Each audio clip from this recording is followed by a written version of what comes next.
जालना बीड महामार्गावर आज 8 जून शनिवार रोजी दुपारच्या सुमारास दोन दुचाकीचा भीषण अपघात झालाय।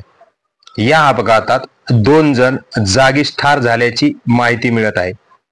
अंबड तालुक्यातील धाकलगाव येथील भुजंग काशीनाथ आटोळे वय 35 वर्ष हे आपली दुचाकी क्रमांक MH20 BS 9997 वरून अंबडकडे जात होते।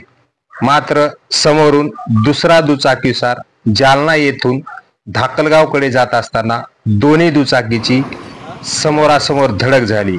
यात 2 जण जागीच ठार झाले।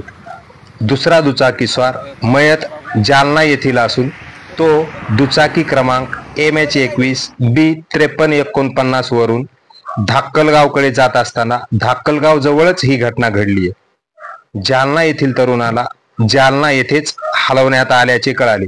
त्याचे नाव मात्र कळू शकले नाही।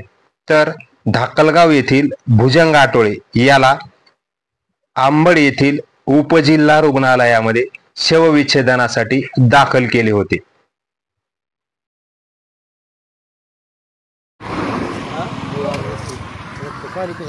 नाही आता